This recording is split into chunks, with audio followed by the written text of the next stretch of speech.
We only have about 15 minutes, but if we can get the panel to come on up and sit up here. There are people with microphones on both sides, and we'll take questions. I have two quick questions for Mr. Sandoval, and then Mr. Larry from Long Beach.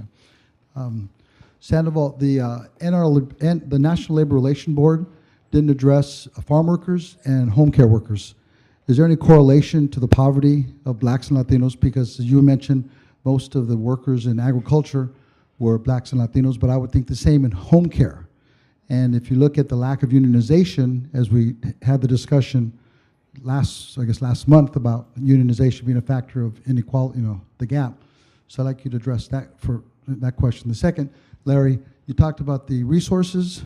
What about water with Native Americans and how that's going to play out in the near future? Thank you.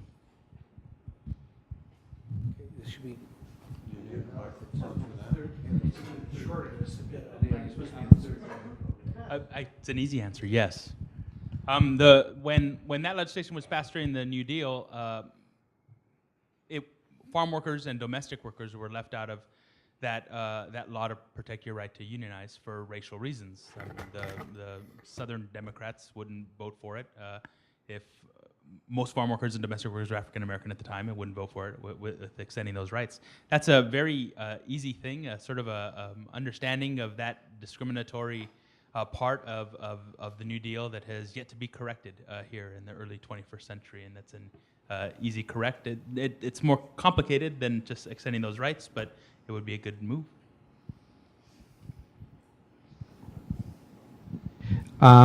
When it comes to water rights and indigenous peoples, water rights are a struggle.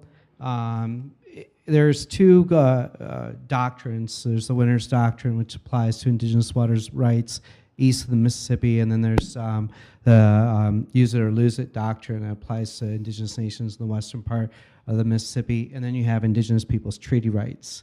So treaty rights in the Northwest, treaties in particular, will have clauses within those treaties for indigenous people to have the right to fish in usual and accustomed places. And so that becomes, what does that mean? And generally the courts have said, well, half the water and the resources in the water are for indigenous peoples, the other half is for commercial interests. But that's historically, that was the case. Today, that's changing because we're always under siege. And as you know, water is becoming a precious commodity. We were talking earlier, there's already 183 indigenous nations in the Southwest that are impacted by the drought. California, indigenous peoples with Proposition 1 will be severely impacted by the drought because the whole Delta confluence will be completely altered. And in some cases, like the Winnemem went to, some of their sacred sites will be forever lost because of Proposition 1 in California. So water is the new struggle, and it will continue to be a fight against indigenous peoples. Agua Caliente just won a court case to retain their water rights. But wherever water metropolitan districts and private companies like Nestle, wherever they can come up with a legal way to attack indigenous peoples and undermine their water rights, they'll do it because that's been the history. Another question? All right, there's one here,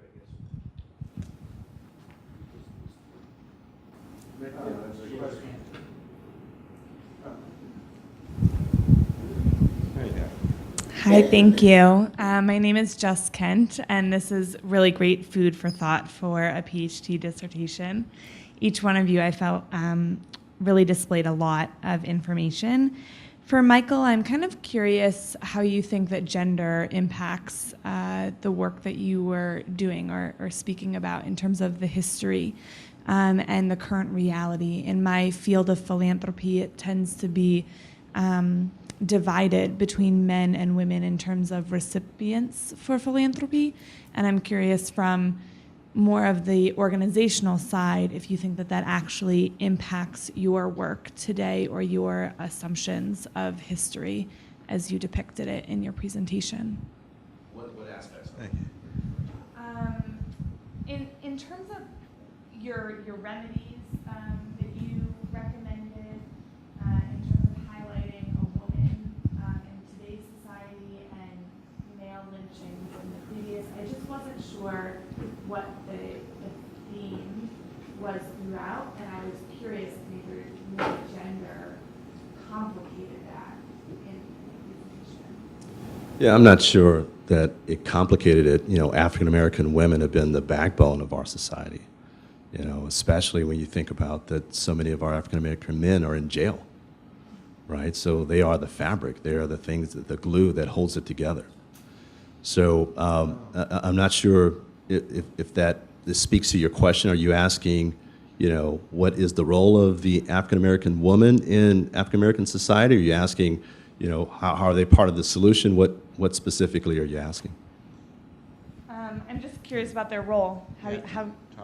I'm curious about their role, particularly with, I would imagine that more African American women are receiving scholarships to remedy somewhat like education, for example, Yeah, than absolutely. African men. But there's Morehouse, right, and Spelman, and what are those roles? Kind of differentiating the genders again within the communities. Yeah, it's an interesting question. I mean, I think that in one respect, the African American woman has challenges that nobody else faces because of both gender and being African American, right? So there are very specific challenges, and I think that, you know, that also makes an African American woman, you know, incredible and a pillar of our community because of the things that she contributes to keep the household whole. So yeah, it is very critical and a part of, you know, I don't distinguish in terms of when we look at the remedy, I don't distinguish between African American male, African American female. I got a question. During the Nixon administration, they ran a multi-year study of a guaranteed minimum wage. And as I remember reading the results of that study, the results were sort of what you might expect in the relief of stress and health benefits and things like that for the people involved. I'd like the panel's comment as to what you think this is a possible route to helping alleviate the case of poverty and the wealth differential in the United States. I want to comment on that. Certainly our economic and employment context is much different today. And for those who work and who can maintain work with an increased minimum wage, absolutely. But we're seeing a rise in non-working poverty, and there's also, you know, mixed opinions on what will happen to the employment market with significant increases in the minimum wage. So if the minimum wage goes up but the employment rate goes down, yeah, some people are doing a lot better, but some people are doing a lot worse. We've got to think about how that's going to affect jobs. It's not a simple panacea because of increased options with overseas, with, you know, there are call centers for American companies that use overseas labor remotely. And there's all these, you know, so many different options today that didn't exist then. So I do think Larry was about right with his $20 an hour. You know, when you look at livable wages, it certainly, again, varies across the nation, but it's much, much higher than what we have now. But, you know, it's one thing to ask Walmarts to do that, another thing, small companies. And my point is just not to say that we shouldn't have a higher minimum wage, because, you know, but Is a guaranteed minimum wage, not a guaranteed income. The minimum wage, the Nixon trial, where the participants were guaranteed a minimum income for the year. Not a minimum wage, but a minimum income. Sorry, I may have misstated it. it's different. I don't know. I mean, the feasibility of that and what that means in terms of work hours, and I don't know. Anybody else want to speak to this? I guess the question would be, what is the fixed minimum income? Is the question. What does that mean by today's standards, the cost of living, from region to region? I mean, Los Angeles is the most inhospitable county to live in terms of being a homeowner. So I guess the question would be is what kind of fixed income are you referring to that's livable for Americans? The other thing I was trying to get to is the inordinate concentration of wealth and the stock exchange, right? Speculative capitalism, and I actually think you could create like a citizens permanent fund that's funded by taxing stock transactions and make it progressive, and use the revenue that's derived from taxing, like the Tobin tax, which was talked about years ago. I think in 2008, I was actually a supporter of that. And then use the tax money from those stock exchanges, put that money into a citizens fund, and which in turn provides working Americans an annual stipend. It doesn't mean it supplements their entire income, but it gives them some type of contributory income throughout the year. Other questions? Yep, back here.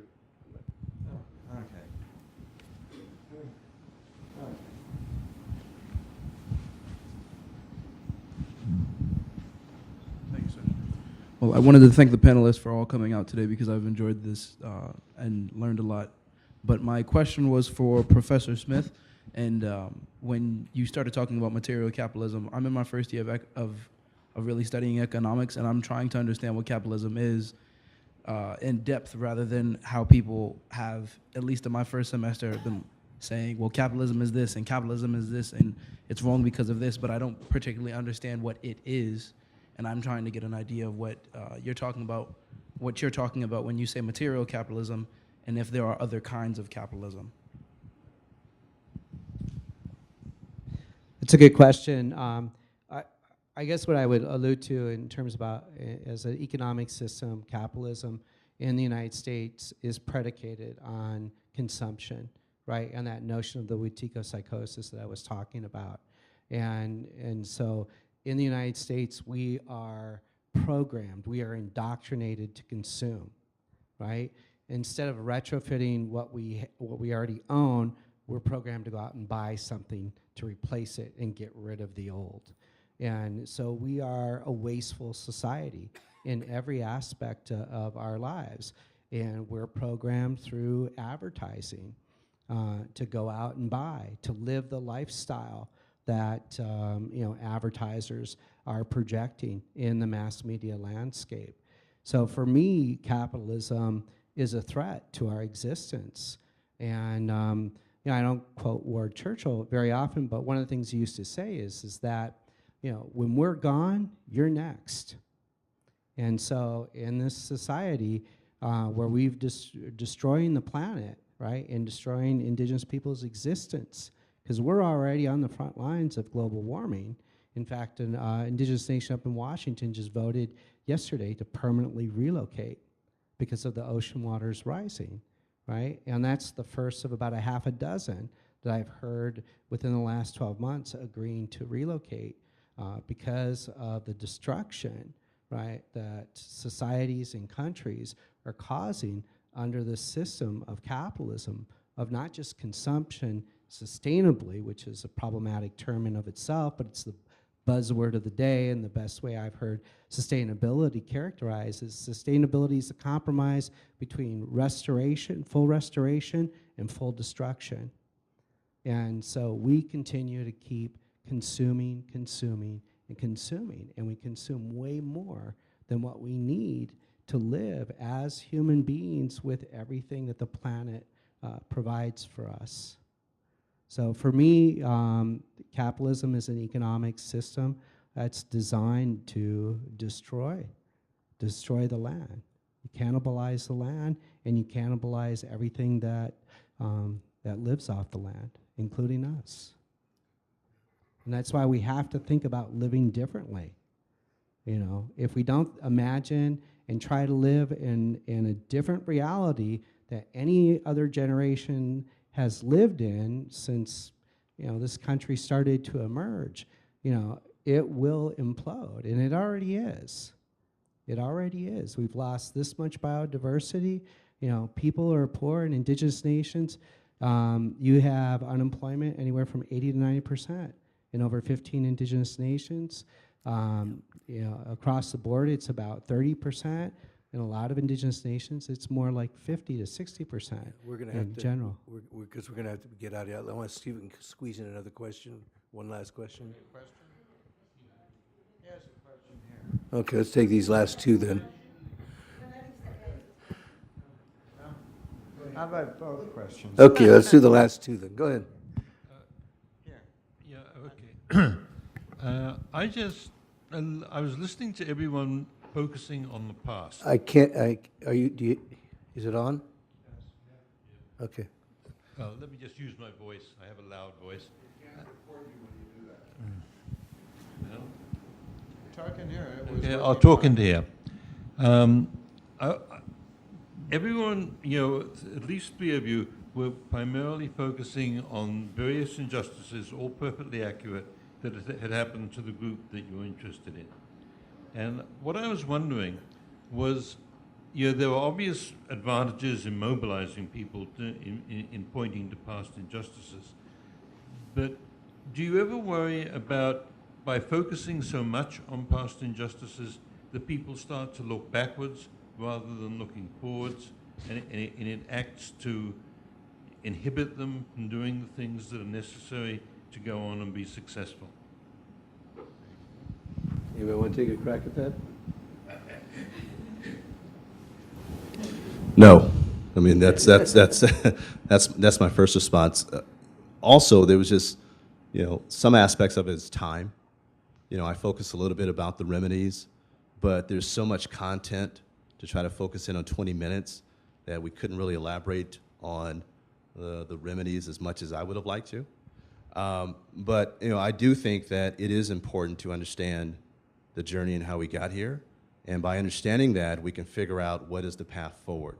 So I think there's already enough things that inhibit us. I don't think that talking about it inhibits it anymore. But I do agree with your point that along with understanding that, we also have to understand and look at what those remedies are and spend more time addressing those cures. Last question here. Yes. Okay. It's not actually a question, but I want to make some remarks about a group that is not represented on the panel tonight, and that is the Asian Americans. There's a perception that Asian Americans are very successful, that we are somehow free of having socioeconomic issues, and somehow have a good assimilation rate, and hence the stereotypical label of model minorities. But we're very group two. In addition to Japanese, Chinese, Filipino, East Asians, there are also Vietnamese, Hmong, Cambodian, and I'm trying to think of the last group. They came from Vietnam. But anyway, we represent diverse nations, diverse cultures, diverse languages. But there are some disparities. And in human terms, I would like people to think of the Asian women who work in the sweatshops in Chinatown, San Francisco. Think of the Korean maid who works for low wages in a hotel and may also be subjected to domestic abuse at home. And you need not look further than that person who waits on you in a Chinese restaurant. If the average waiter or waitress makes $7 to $7.50 an hour, the Chinese waiter may be making as little as $2.50. And all of this is, plus tips from the guaranteed wage. So I do want people to realize that as successful as Asian Americans are perceived to be, there are socioeconomic and wage disparity issues among the groups, and also among the among Cambodians and Laotians. You have a higher percentage who are on public assistance among Asian Americans, and they also have a higher rate of not having a high school education. So I just wanted to make that point. Thank you. Thank you. It was a very useful addition to the discussion. All right, with that, I think we'll be ending. We will have some of these, as I say, the website that's on your program and what have you. If you'd like more information, there's a place on the program that you can fill it out and leave it out as you leave the call. If you would like notification about future forums and what have you. And again, you're invited to go to the website if you wish to see some of the speeches or check on some of this. Thank you very much for coming.